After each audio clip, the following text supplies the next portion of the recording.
In the next 25 minutes, I will cover the solar installation process, compare solar panels, batteries, inverters. I will introduce a tool that will help you compare different quotes, explain things like net metering, which is really at the heart of solar, show you how to calculate actual savings, and more. So stick around. My name is John, and I've been passionate about renewable energy and sustainability for the last 15 years. Solar energy, of course, is renewable. It doesn't deplete our resources or emit any carbon during operations.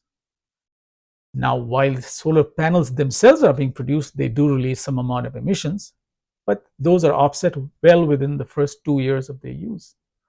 Over the 30-year lifespan of a solar panel, it can save the equivalent of 4 cars being removed off the road, thus significantly reducing greenhouse gases. Additionally, solar boosts home value, with studies showing an average 4% price premium for homes with solar. Real estate agents who are familiar with solar can help maximize your appraisal value through buyer education. Aesthetics may sometimes pose a challenge. Now, the economic benefits most of you are aware of: solar can dramatically reduce your reliance on fossil fuels. They'll slash your electric bills to under $10 a month in most states in the US. Over its lifetime, a solar system can save homeowners between $25,000 to $110,000. Now, these savings, when combined with the environmentals and the energy independence benefits, make solar a really compelling long-term investment. Next, let's understand net metering. Now, this is the system that reduces your electric bills after going solar. Net metering is basically a billing system that lets solar system owners earn credits for surplus electricity sent to the electric grid. Solar systems produce most of the energy in the daytime, when homes may have lower occupancy with folks out for work. So most of the solar electricity ends up being unused and exported to the electric company or the grid. Now, the power company or the grid gives homeowners credit for this surplus electricity. These credits offset the cost of electricity drawn from the grid during the times when the solar system isn't generating enough power or no power at all, such as at nights or on cloudy days. So how does this surplus production work? Now, the excess electricity from your solar panels that flows back to the grid during sunny periods earns you credits. Now, some important considerations. Policies for net metering vary by state and utility. California, Texas, Arizona, and a few other states do not have net metering. They have alternatives like net billing, feed-in tariffs, and you need battery storage in those states to take full benefits of solar because you don't have net metering. Solar eliminates all charges in your electric bill that relate to transmission, generation, and distribution completely. So monthly savings can vary by location. I go into much more detail in the longer version of the course, but an average home in California can save about $4,796 a year. In Nevada, about $1,656 a year. In Jersey, about $3,008 a year. You can use your own annual electricity consumption and your cost per kilowatt hour to calculate your savings. Over 20 years, savings grow due to price inflation. I have a solar savings tool which will automate those calculations for you. The link is down in the description below. Time to look at product. The key components of a solar system and the savings associated with it are what we'll look at next. Solar systems capture sunlight, produce DC electricity. They are mounted on your roof with a mounting system. They're pretty common. If you use specialized roofs or a ground mount or a flat roof, you will have additional costs. The inverters convert DC to AC electricity for home usage. And the final component is an electrical panel through which the electricity flows into your home. Battery storage is optional, and batteries store excess energy for use later or during outages. Now, solar panels are mounted on a racking system. They are secured to your roof or sometimes to the ground also. You either have microinverters or optimizers, mostly to maximize your DC output, and then an inverter that directly converts your DC to AC either on the side of your home, or with microinverters, they do it right on the roof. So let's look at the top solar panels, inverters, and batteries in 2025. The inverters. Inverters act as power converters of solar energy. They act as a bridge between the solar panels and your home, converting the DC electricity from the panels into AC electricity for your household. Now, the type and quality of an inverter significantly impacts your system's performance. Here are the main types of inverters and their characteristics. 1. String inverters. Now, these are connected to multiple panels in series called arrays, and you use just one central inverter for all the conversion for all the panels. They're best for open areas, minimal shading. The pros are they're pretty affordable. Installation is fairly simple. The cons are shading on one panel affects this output of the entire system. They're commonly used for commercial solar installs and in solar farms. Second type of inverter is the microinverter. These are installed on each panel. It allows for independent operation and optimized power production, and they do power conversion DC to AC under each panel. They're best for shaded roofs, complex layouts. They're optimized for performance, very easy on system expansion. They are a little costlier than the other options. A popular choice in microinverters are the Enphase IQ8 series of microinverters. They lead the US residential market with a 25-year warranty. Third is the power optimizers. They're usually installed under each panel. They do optimization of the DC current being produced by the panels, but the inversion occurs in a central inverter.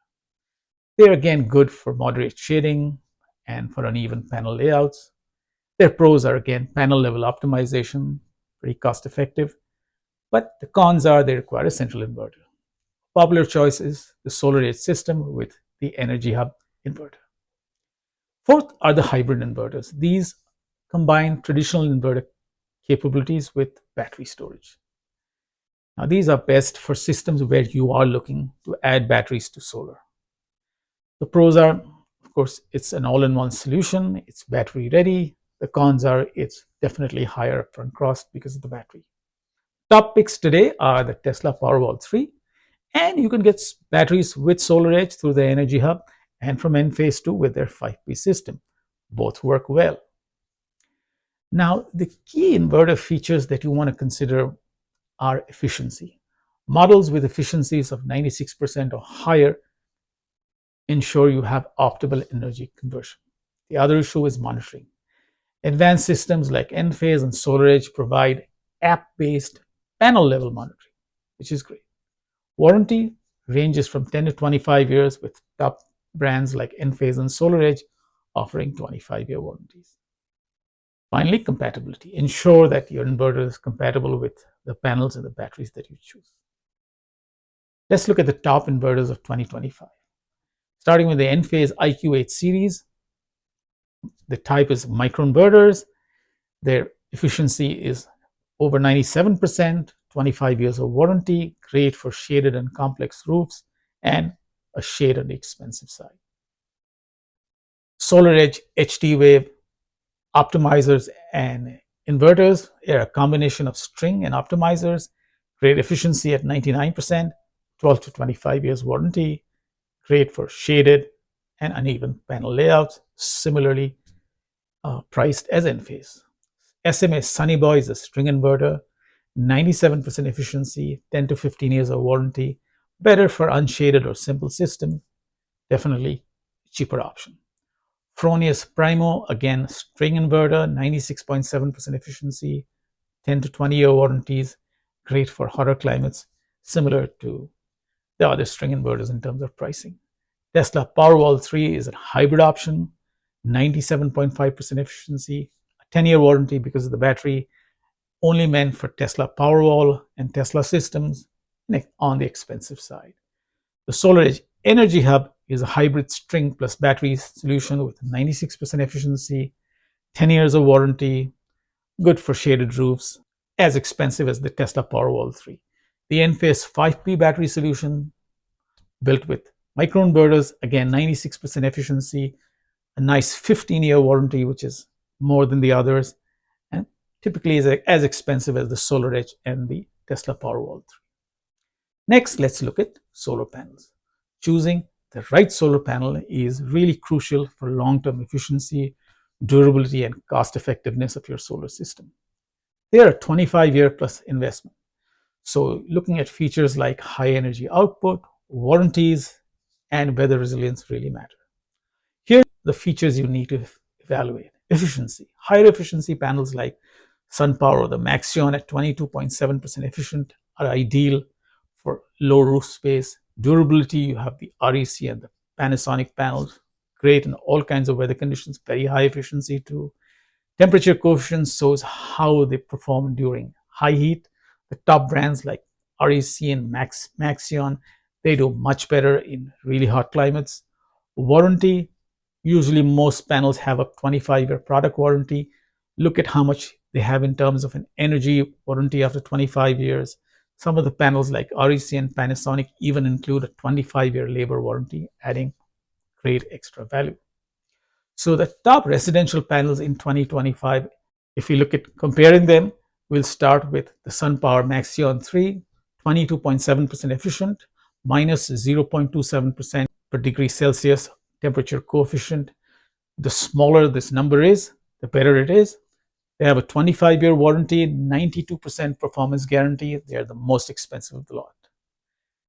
The REC Alpha Pure R, 22.3%. This is an outstanding panel, minus 0.25% per degree Celsius temperature coefficient, and 92% performance guarantee, plus a 25-year labor. And they are better priced than the Maxions. Really high performance, great for cloudy conditions. The QCell Qtron G2, 21.8% efficient, 0.30% per degree Celsius temperature coefficient, 90% performance guarantee after 25 years.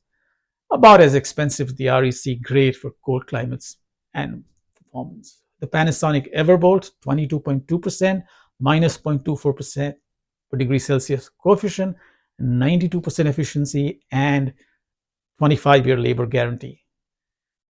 Very stylish. The Canadian Solar HiQ 6, 21.5% efficient, minus 0.29% degree Celsius temperature coefficient, 87% efficiency, 87% performance after 30 years, better for the budget-conscious homeowners.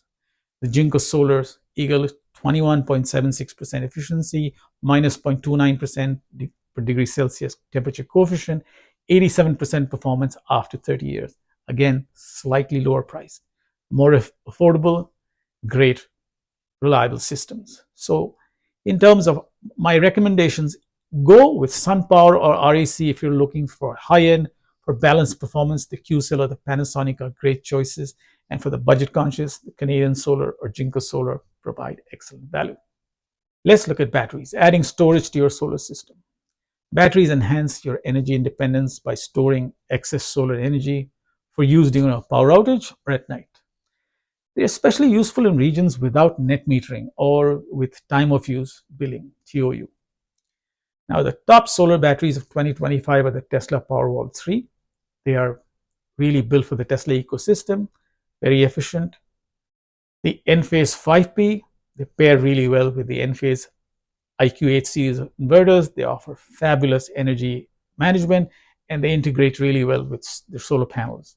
The LG Resu Prime is just a battery. It's compact, built for durability. The Solar Edge home battery solution, again, integrates much better with the Solar Edge environment. They have an energy hub for advanced system energy management. The Franklin whole home battery, doing well, robust performance, great for residential setups. The new Canadian Solar EP Cube, very flexible and affordable, making the right financial choice. In this section, let's look at the three solar ownership models: buying, leasing, and financing, and their financial implications. Buying solar. Now, buying solar outright involves an upfront payment, making it the simplest and the most cost-effective ownership model.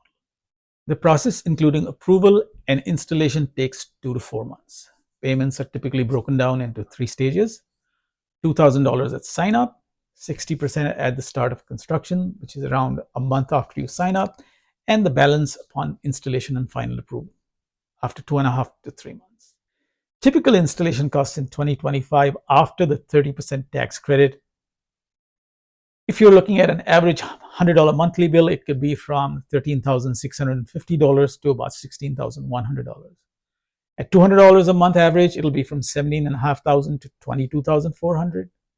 At $300 an average per month, it'll be from $27,440 to $32,900. Next, let's look at leasing solar.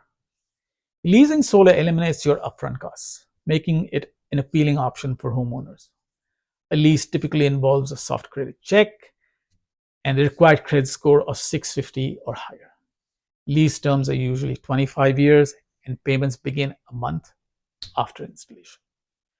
Payment types include a fixed monthly payment, they stay stable through the year, or you have a power purchase agreement. Payments vary depending upon your usage, but your total for the year usually are the same as a fixed lease.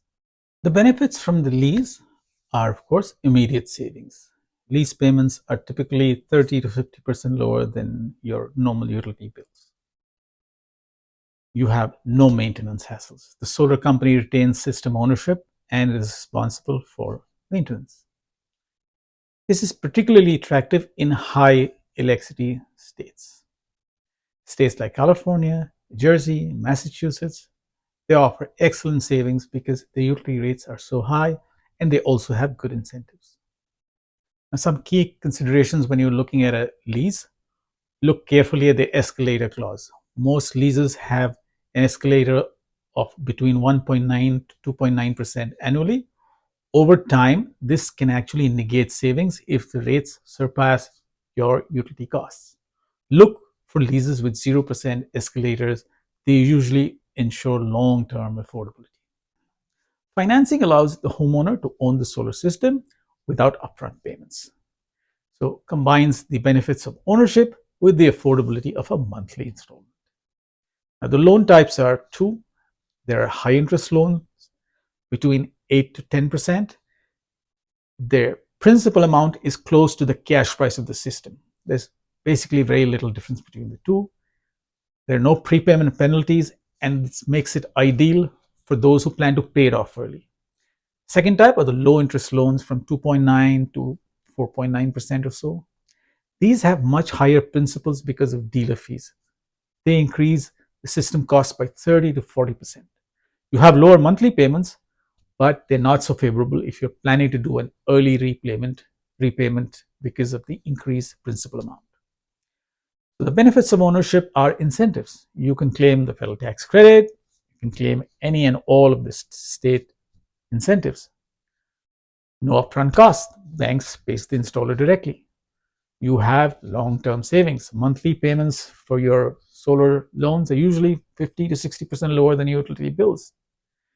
State financing works really well in high-cost states like Illinois, Jersey, Massachusetts, which offer great incentives on top of the federal tax credit. Now remember, financing assumes that the homeowners will repay the 30% federal tax credit within 18 months. If you don't pay the tax credit in 18 months, your monthly payments increase after the 18-month period. Dealer fees are another thing to be on the lookout for. They increase your system costs significantly. Keep sure you are on top of them. Savings are great for a finance system between 20 to 50,000. Let's compare the three models. For a cash system, the savings are between 35,000 to 75,000 on average. For a lease system, between 10 to 30,000. For a loan finance system, between 20 and 50,000. These are for average size systems. Cash systems are fully paid upfront. The other two have zero upfront costs. Cash systems have no monthly payments. Leases have 30 to 50% lower payments. Loans have 60% lower payments. There's no credit impact when you do a cash system, but there is an increase in debt when you do a loan. Incentives are there for the cash and loan, no incentives for a lease purchase. Home value increases are typically there for both cash and loan purchases, not significantly for lease purchases. It's pretty easy selling your home if you own the system, whether with a loan or cash. It's a little less easy with the lease. The risk of price gouging is very low with cash, it's very high with the lease, and it's medium with the loan. Now, each option has unique benefits and considerations. You should evaluate your own financial situation, your financial needs, your energy goals, and make your personalized choice. If you're looking for quotes, you can email us solar@mysolarhome.us. We partner with solar companies nationwide. Let's look at the solar purchasing process now. First, you got to compare your quotes. Make sure you have 3 solar installers quoting for you. Search on Google Maps for an installer near me. Prioritize companies who have at least 10 years of experience, or go for nationwide installers. Local companies usually give you better personalized service. They use their own employees rather than subcontractors. Nationwide companies often have better resources, and they do follow strict standards with a robust dealer network. Online reviews. Check reviews to identify trends in service quality. When looking at nationwide installers, focus on the overall positive patterns rather than individual complaints.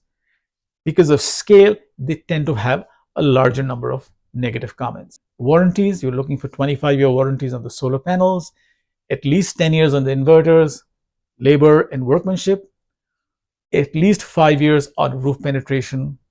Look for solar panel monitoring. Panel level monitoring is always preferred. In terms of the inverter, consider your need, whether you need a grid tied, a hybrid, or an off grid. For example, Dan in Florida evaluated 4 quotes using my downloadable Excel sheet. Look at the link below, you'll see the sheet there.